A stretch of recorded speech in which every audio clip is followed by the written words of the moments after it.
Honesty, tell me what it is you think you brought to the table.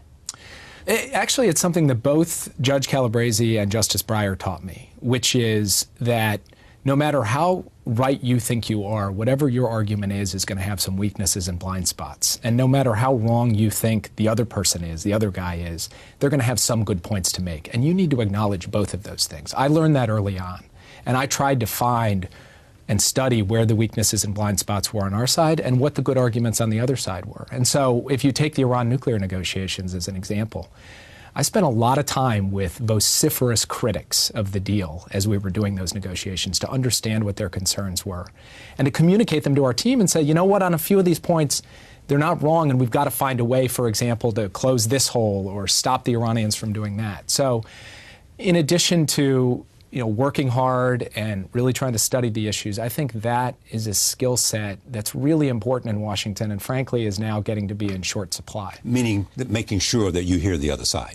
You hear the other side but even more than hearing the other side, that you study your own position more than I think most people do. And you're willing to change your mind. You're willing to say, you know what, I thought that was the right way to go about it. It turns out actually we should do it a little bit differently. I don't know if this is relevant, but there's an interesting glimpse in the book Shattered about the campaign in which Secretary Clinton was being bombarded by you and others with questions that she may face, and she basically said, here, you try this. Yeah. Yeah. Right. And it was you that she said, you try this. Right. You'll see how easy this is, won't you? Yeah, so we were doing debate prep. Actually, it was the day after Bernie had won the Michigan primary, so it was a hard day. Yeah. We're down in Miami in advance of another primary debate before a set of really important primaries.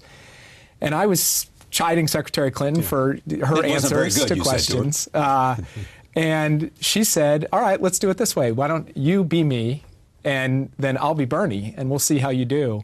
And she didn't. She said it. The book makes it sound like it was incredibly rancorous. It wasn't. I think she was basically trying to put me in the position as an advisor of what it's actually like to go through this. I have to tell you, it was not easy. And was it informative? It was very informative. In fact, I wish I had done it way back in 2008, because I had gone through debate prep for her, for President Obama in the 2008 campaign, and then for her. And it was very late in the game that I understood from the perspective of the person you're preparing what it's like to go through that.